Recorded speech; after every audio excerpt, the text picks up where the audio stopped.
بسم اللہ الرحمن الرحیم۔ بسم اللہ الرحمن الرحیم، الحمد للہ رب العالمین والصلاة والسلام علی رسولہ محمد وآلہ واصحابہ اجمعین، اما بعد۔ درس نمبر 105۔ آج کے سبق کا عنوان ہے مقدمہ توضیح حصہ 59، اصول فقہ کا موضوع حصہ 1۔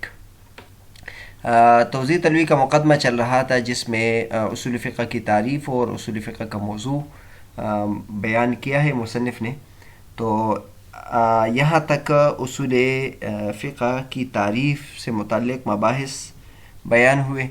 اور یہاں سے اصول فقہ کا موضوع بیان کر رہے ہیں۔ اصول فقہ کا موضوع جو ہے وہ ادلہ اور احکام ہے، لیکن مصنف رحمۃ اللہ علیہ نے اس کو بہت علمی انداز میں ذکر کیا ہے، وہ دیکھتے ہیں۔ فرماتے ہیں فَإِذَا عُلِمَ أَنَّ جَمِيعَ مَسَائِلِ الْأُصُولِ رَاجِعَةٌ إلى قولنا كل حكم كذا يدل على ثبوته دليل كذا فهو ثابت، أو كلما وجد دليل كذا دال على حكم كذا يثبت ذلك الحكم، علم أنه يبحث في هذا العلم عن الأدلة الشرعية والأحكام الكليتين من حيث إن الأولى مثبتة للثانية والثانية ثابتة بالأولى، والمباحث التي ترجع إلى أن الأولى مثبتة للثانية والثانية ثابتة بالأولى بعضها ناشئة عن الأدلة وبعضها ناشئة عن الأحكام، فموضوع هذا العلم الأدلة الشرعية والأحكام، إذ يبحث فيه عن العوارض الذاتية للأدلة الشرعية وهي إثباتها الحكم، وعن العوارض الذاتية للأحكام وهي ثبوتها بتلك الأدلة۔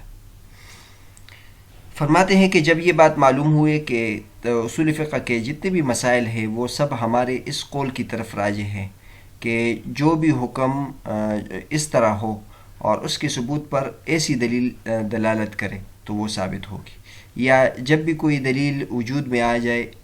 جو اس حکم پر دلالت کرے تو یہ حکم ثابت ہوگا۔ تو اس سے معلوم ہوا کہ اس علم میں ادلہ شرعیہ کے بارے میں بحث ہوتی ہے اور احکام کے بارے میں بحث ہوتی ہے جو دو کلی ہیں، اس اعتبار سے کہ پہلا یعنی ادلہ شرعیہ دوسرے کو ثابت کرتا ہے اور دوسرا یعنی احکام پہلے کے ذریعے سے ثابت ہوتے ہیں، اور وہ مباحث جو اس کی طرف راجع ہیں کہ پہلا دوسرے کو ثابت کرنے والا ہے اور دوسرا پہلے کے ذریعے سے ثابت ہونے والا ہے، ان میں سے بعض مسائل ادلہ سے پیدا ہوتے ہیں اور بعض مسائل احکام سے پیدا ہوتے ہیں، لہٰذا اس علم کا موضوع ادلہ شرعیہ اور احکام ہوں گے، کیونکہ اس میں ادلہ شرعیہ کے عوارض ذاتیہ کے بارے میں بحث ہوتی ہے اور وہ یہ ہے کہ حکم کو ثابت کرتے ہیں، اور وہ عوارض ذاتی احکام کے عوارض ذاتیہ کے بارے میں بحث ہوتے ہیں کہ بحث ہوتی ہے کہ وہ ادلہ سے ثابت ہیں۔ جب بھی ہم کسی چیز کی تعریف کرتے ہیں تو تعریف سے اس کا موضوع بھی معلوم ہو جاتا ہے، لہٰذا جب علم اصول فقہ کی ہم نے تعریف کی کہ ان قواعد کا نام ہے، ان ادلہ کا نام ہے جس کے ذریعے سے اصول فقہ کی طرف جن کے ذریعے سے فقہ یعنی احکام کی طرف پہنچا جاتا ہے، تو اس سے معلوم ہوا کہ اس علم میں دو چیزوں کے بارے میں بحث ہوگی، ایک ادلہ شرعیہ اور ایک احکام کے بارے میں۔ تو پھر براہ راست تو ان چیزوں کے بارے میں بحث نہیں ہوگی، لیکن اس اعتبار سے کہ یہ وہ مباحث جو پہلے سے متعلق ہو اس کے بارے میں بحث ہوگی اور وہ مباحث جو دوسرے سے متعلق ہو اس کے بارے میں بحث ہوگی۔ پہلے سے اس حیثیت سے بحث ہوگی کہ وہ ادلہ احکام کو ثابت کرنے والے ہیں، اور دوسرے سے اس اعتبار سے بحث ہوگی کہ یہ دوسرے یعنی احکام پہلے سے ثابت ہے، پہلے کے ذریعے سے ثابت ہے۔ تو ان کے جو عوارض ہیں، احکام کے جو عوارض ہیں اور ادلہ شرعیہ کے جو عوارض ہیں، مختصراً یہاں بتا دیتے ہیں۔ ادلہ شرعیہ کا عارض ہونا جیسے عام ہونا، خاص ہونا اور محکم ہونا، یہ عوارض ہیں، اور احکام کے جو عوارض ذاتیہ ہیں تو احکام کے عوارض ذاتیہ وہ آپ کے سامنے بیان کر دیے کہ اس کا عبادت والا ہونا اور یا اس کا مثبت ہونا، منفی ہونا، اور اس کا یعنی عقوبات سے متعلق ہونا، عبادات سے متعلق ہونا، یہ اس کے عوارض ذاتیہ ہیں۔ اس کے بعد تفتازانی رحمۃ اللہ علیہ کیا فرماتے ہیں وہ دیکھتے ہیں۔ اس مقام پر علامہ تفتازانی رحمۃ اللہ علیہ نے جو خلاصہ بیان کیا وہ بہت اہم ہے۔ قوله علم انه يبحث في هذا العلم عن الادلة الشرعية والاحكام، یعنی ان احوالهما ادلہ شرعیہ اور احکام سے براہ راست بحث نہیں ہوگی، بلکہ ان کے احوال سے متعلق بحث ہوگی. تو لہٰذا اگر جب بھی کہا جائے کہ ادلہ شرعیہ سے بحث ہوگی، احکام سے بحث ہوگی، تو یہاں مضاف محذوف ہوگا، یعنی ان کے احوال سے بحث ہوگی، کیونکہ کسی بھی علم میں نفس موضوع سے بحث نہیں ہوتی بلکہ ان کے حوالے ذاتیہ سے بحث ہوتی ہے، احوال اور عوارض ذاتیہ سے بحث ہوتی ہے.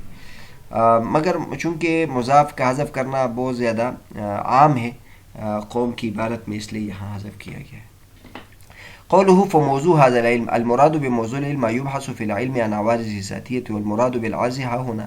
المحمول على الشيء الخارج عنه، وبالعرض الذاتي ما يكون منشأ الذات بأن يلحق الشيء لذاته كالإدراك للإنسان، أو بواسطة أمر يساويه كالذهن للإنسان بواسطة تعجبه، أو بواسطة أمر عام منه داخلا فيه كالتحرك للإنسان بواسطة كونه حيوانا. لہٰذا اس علم کا موضوع ادلہ شرعیہ اور احکام ہوں گے. بس اور موضوع کی تعریف کیا ہے؟ تو موضوع کی تعریف ہے ما یبحث فیہ عن عوارضہ ذاتیہ، جس علم میں اس کے عوارض ذاتیہ سے بحث ہو، جس میں علم کے عوارض ذاتیہ سے بحث ہو، اس کو موضوع کہتے ہیں. اور عرض کس کو کہتے ہیں؟ عرض اس کو کہتے ہیں جو کسی چیز پر محمول ہو، اس سے خارج ہو،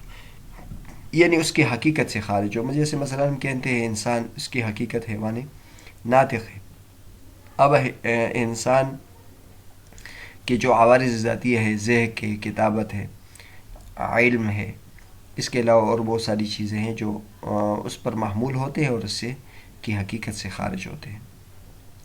یہ عرض کا معنی ہے. اور ذاتی کا مطلب یعنی جس کے پیدا ہونے کی جگہ ذات ہو، جو ذات سے پیدا ہو. پھر اس کے آگے کئی قسمیں. ایک تو یہ کہ کسی چیز کو عارض ہو، اس کی ذات کو ڈائریکٹ عارض ہو، براہ راست عارض ہو، جیسے ادراک انسان کو، انسان کا علم اور ادراک کرنا، کسی چیز کو جاننا، یہ اس کو عارض ہے اور اس کی ذات کو عارض ہے. اور یا ایسے چیز کے واسطے سے عارض ہو جو اس کے ساتھ برابر ہو، جیسے ذہن کے انسان کو عارض ہے لیکن اس کے تعجب کے واسطے سے، یعنی انسان کو جب کوئی چیز پسند آ جاتی ہے تو وہ ہنستا ہے. تو ذہن انسان کو ڈائریکٹ عارض نہیں ہے، براہ راست عارض نہیں ہے، بلکہ یہ کسی اور وجہ سے آتی ہے. انسان جب ہنستا ہے تو پہلے کوئی اور چیز وجود میں آتی ہے جو انسان کو عارض ہوتی ہے، اور وہ یہ ہے کہ وہ کسی چیز سے بہت زیادہ خوش ہو جاتا ہے،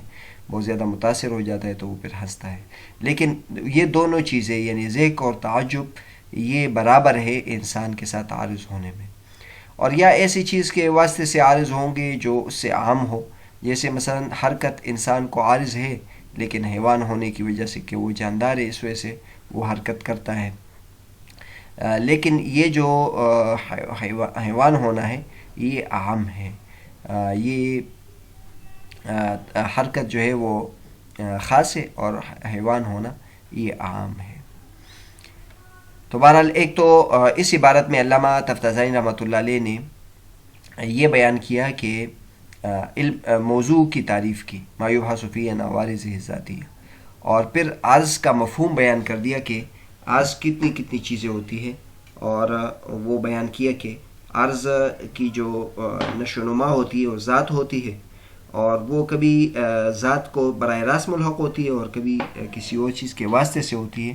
اور جو کسی چیز کے واسطے سے ہو تو اس میں بھی پھر آگے دو قسمیں ہیں، یا تو اس کے ساتھ برابر ہوگی اور یا اس کے سے اہم ہوگی. آگے فرماتے علامہ تفتازانی رحمۃ اللہ علیہ: والمراد بالبحث عن الاعراض الذاتیہ حملها على موضوع علم كقولنا الكتاب يثبت الحكم قطعا، أو على أنواعه كقولنا الأمر يفيد الوجوب، أو على أعراضه الذاتية كقولنا العام يفيد القطع، أو على أنواع أعراضه الذاتية كقولنا العام الذي خص منه البعض يفيد الظن. وجميع مباحث أصول الفقه راجعة إلى إثبات الأعراض الذاتية للأدلة والأحكام من حيث إثبات الأدلة للأحكام وثبوت الأحكام بالأدلة، بمعنى أن جميع محمولات مسائل هذا الفن هو الإثبات والثبوت وما له نفع ودخل في ذلك، فيكون موضوعه الأدلة والأحكام من حيث إثبات الأدلة للأحكام وثبوت الأحكام بالأدلة. اور فرماتے ہیں کہ اعراض ذاتیہ سے بحث سے مراد یہ ہے کہ اس کو علم کے موضوع پر حمل کیا جائے اس کا. جیسے مثلا ہم کہتے ہیں کہ کتاب یہ حکم کو قطعاً ثابت کرتے ہیں، یا اس کے انواع پر حمل کیا جائے جیسے امر وجوب کا فائدہ دیتا ہے، یا پھر اعراض ذاتیہ پر محمول کیا جائے جیسے وہ عام یہ قطع کا فائدہ یقینیت کا فائدہ دیتا ہے، اور یا اعراض ذاتیہ کے انواع پر اس کو محمول کیا جائے جیسے وہ عام جس میں سے بعض افراد کو خاص کیا جائے وہ ظن کا فائدہ دیتے ہیں. اصول فقہ کے جتنے بھی مباحث ہیں یہ سب اعراض ذاتیہ کے اس بات کی طرف ادلہ اور احکام کے اعراض ذاتیہ کے اس بات کی طرف راجع ہے، اس اعتبار سے کہ ادلہ احکام کو ثابت کرتے ہیں اور احکام ادلہ کے ذریعے سے ثابت ہوتے ہیں. اس معنی میں کہ اس فن کے جتنے بھی مسائل ہیں وہ اثبات اور ثبوت ہے، یعنی مختصراً اگر کہے تو اثبات و ثبوت ہے، اور جو اثبات و ثبوت میں جن امور کا دخل ہے. لہٰذا علم اصول فقہ کا موضوع الادلہ اور احکام ہوں گے اس اعتبار سے کہ ادلہ احکام کو ثابت کرتے ہیں اور احکام ادلہ کے ذریعے سے ثابت ہوتے ہیں. اس عبارت میں علامہ تفتازانی رحمۃ اللہ علیہ یہ فرماتے ہیں کہ اوپر ہم نے کہا تھا کہ موضوع اس کو کہتے ما یبحث فیہ عن عوارض ذاتیہ تھے، کہ جس میں اس کے عوارض ذاتیہ سے بحث ہو اس کو موضوع کہتے ہیں. تو چونکہ اس علم میں ادلہ اور احکام کے عوارض ذاتیہ سے بحث کیا جاتا ہے، لہٰذا اس علم کا موضوع یعنی اصول فقہ کا موضوع ادلہ اور احکام ہوں گے. پھر اس کا مطلب کیا ہے؟ تو علامہ تفتازانی رحمۃ اللہ فرماتے کہ جو اعراض ذاتی ہوں گے یہ اس علم کے موضوع پر اس کا حمل ہوگا. جیسے مثلا الکتاب یثبت الحکم قطعاً. اب اس میں دیکھ لیں جو اس میں کتاب موضوع ہے اور یثبت الحکم قطعاً یہ محمول ہے. تو اب کتاب اللہ ہے، اس کا کی ایک عرض یہ ہے کہ اس کا یعنی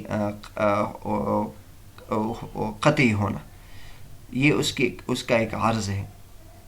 تو ہم یا تو اس طرح کرتے ہیں کہ جو اعراض ذاتیہ ہے اس کو ڈائریکٹ اس علم کے موضوع پر محمول کرے. تو ایک صورت یہ بھی ہو سکتی ہے جیسے الکتاب یثبت الحکم قطعاً کہ کتاب اللہ قطعی حکم کو ثابت کرتا ہے، اور یا اس کے انواع پر یعنی اس عرض ذاتی کے انواع پر اس کو محمول کرے جیسے الامر یفید الوجوب. اب الامر جو ہے یہ کتاب اللہ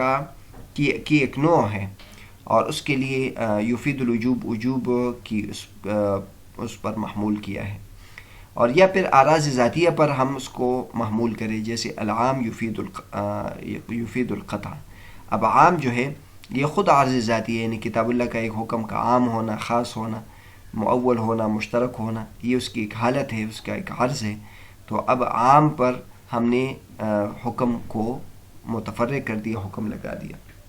کہ عام قطعیت کو ثابت کرتا ہے یا عام قطعیت کا فائدہ دیتا ہے. یا یہ بھی ہو سکتا ہے کہ ہم جو عرض ذاتی ہے اس کی بھی الگ جو قسم ہے اس پر ہم حکم لگا لیں جیسے وہ عام جس میں سے بعض افراد کو خاص کیا جائے وہ ظن کا فائدہ دیتی. اب یفید الظن یہ محمول ہے اور اس کو اس عام پر محمول کیا جو اس عرض ذاتی پر محمول کیا جو ایک قسم ہے، یعنی وہ عام جو جن میں سے بعض افراد کو خاص کیا جائے. تو بہرحال اصول فقہ کے جتنے بھی مباحث ہیں یہ سب ادلہ کے عرض ذاتی سے متعلق ہوں گے یا احکام کے عرض ذاتی سے متعلق ہوں گے، اور اس اعتبار سے کہ ادلہ احکام کو ثابت کرتے ہیں اور احکام ادلہ کے ذریعے سے ثابت ہوتے ہیں. اور خلاصہ کے طور پر یہ بتاتے ہیں کہ اس فن کے جو مسائل ہیں وہ اثبات و ثبوت ہوتے ہیں، اور جو اثبات و ثبوت پہ جن چیزوں کو دخل ہے. لہٰذا علم اصول فقہ کا موضوع ادلہ اور احکام ہے اس اعتبار سے کہ ادلہ احکام کو ثابت کرتے ہیں اور احکام ادلہ کے ذریعے سے ثابت ہوتے ہیں. آگے ایک سوال ہوتا ہے وہ علامہ تفتازانی رحمۃ اللہ ذکر کرتے ہیں فَإِن قُلْتَ فَمَا بَالُهُمْ يَجْعَلُونَ مِن مَسَائِلِ الْأُصُولِ إثبات الإجماع والقياس للأحكام ويجعلون منها إثبات الكتاب والسنة لذلك ولا يجعلون منها إثبات الكتاب والسنة لذلك. قلت لأن المقصود بالنظر في الفن هي الكسبيات المفتقرة إلى الدليل، وكون الكتاب والسنة حجة بمنزلة البديهي في النظر الأصولي لتقرره في الكلام وشهرته بين الأنام بخلاف الإجماع والقياس، ولهذا تعرضوا لما ليس إثباته للحكم بينا كالقراءة الشاذة وخبر الواحد. فین قلت، اگر آپ یہ اعتراض کریں کہ علماء کرام کو کیا ہو گیا کہ وہ اصول فقہ کے مسائل میں سے اثبات الاجماع والقیاس للاحکام کو تو ذکر کرتے ہیں لیکن اثبات الکتاب و سنت للاحکام کو ذکر نہیں کرتے، تو میں یہ کہتا ہوں کہ چونکہ اس فن میں جو مقصود بن نظر ہے، غور و فکر میں جو مقصودی چیز ہے وہ مسائل ہے جو کسبیات ہے، یعنی غور و فکر سے حاصل ہوتے ہیں اور وہ دلیل کی طرف محتاج ہوتے ہیں، اور کتاب اللہ اور سنت کا حجت ہونا، بمنزل بدیہی ہونا اصولی کی نظر میں وہ بمنزل بدیہی ہے اصولی کے نظر میں، اور کیونکہ وہ کلام میں پکی ٹکی ہے اور لوگوں میں مشہور ہے بخلاف اجماع و قیاس. اسی وجہ سے کتاب اللہ اور سنت کے بھی ان مسائل میں جو واضح نہیں ہیں اس مسائل کو وہ ذکر کرتے ہیں، جیسے قرات شاذہ اور خبر واحد. یہ بہت ہی اہم اعتراض ہے اور زبردست اعتراض ہے، اس کا جواب بھی علامہ تفتزانی رحمۃ اللہ علیہ نے دیا ہے. اعتراض یہ ہے کہ جب ہم اصول فقہ کے مسائل دیکھ لیں، یہاں تو آپ نے کہا کہ اصول فقہ کا جو موضوع ہے وہ ادلہ اور احکام ہے، اور یعنی ادلہ کے ذریعے سے کیسے احکام ثابت ہو رہے ہیں اور احکام کیسے ادلہ کے ذریعے سے ثابت ہوتے ہیں. لیکن جب ہم اصول فقہ کو دیکھ لیں تو اصول فقہ میں جو کتاب اللہ اور اجماع سے متعلق جو مسائل ہیں، کتاب اور سنت کے جو مسائل ہیں اس کو ذکر زیادہ نہیں کرتے، اور جو اجماع اور قیاس کے مسائل اس کو بہت زیادہ ذکر کرتے ہیں. تو سب کو ذکر کرنا چاہیے، کتاب اللہ بھی تو دلیل ہے، سنت بھی تو دلیل ہے، صرف اجماع اور قیاس کے مسائل کیوں ذکر کرتے ہیں؟ تو اس کا جواب یہ دیتے ہیں کہ جو اصول فقہ کے مباحث ہیں ان میں جو ان مباحث کو وہ حضرات زیادہ ذکر کرتے ہیں جن کو معلوم کرنا آسان نہ ہو، جو مسائل براہ راست قرآن سے واضح طور پر معلوم ہو، سنت سے واضح طور پر معلوم ہو، چونکہ وہ معلوم کرنا آسان ہوتا ہے لہٰذا اس کے مباحث کم ذکر کرتے ہیں، اور جن مباحث کو معلوم کرنے میں انسان کا دماغ لگتا ہے اور اس میں یعنی غور و فکر سے وہ حاصل ہوتے ہیں تو وہ اس پر زیادہ توجہ دیتے ہیں. اس لیے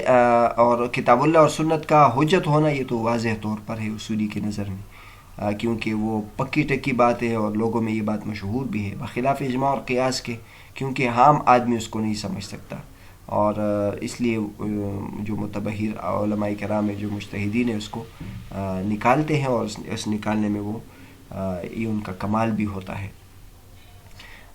اسی وجہ سے ان مباحث کو کتاب اللہ اور سنت کے وہ مباحث جو بدیہی نہیں ہے اور وہ نظری ہے ان کو بھی اس وجہ سے ذکر کیا جاتا ہے، جیسے قرات شاذہ، قرآن مجید کی وہ قرات جو شاذ ہو، تو چونکہ اس کے ذریعے سے حکم قطعی طور پر ثابت نہیں ہوتا اور اس کا قرآن کی طرف نسبت بھی قطعیت کے ساتھ نہیں ہے، لہٰذا اس کے مباحث وہ ذکر کرتے ہیں. اس طرح خبر روایت کے مباحث وہ بہت زیادہ ذکر کرتے ہیں، کیونکہ اس کے ذریعے سے جو حکم ثابت ہوتا ہے اس میں ظنیت ہوتی ہے. تو بہرحال آج کا جو سبق تھا ہمارا وہ اصول فقہ کے موضوع سے متعلق تھا، اور انشاءاللہ اصول فقہ کے موضوع سے متعلق اور مباحث بھی ہوں گے، ہم آگے جا کے ذکر کریں گے.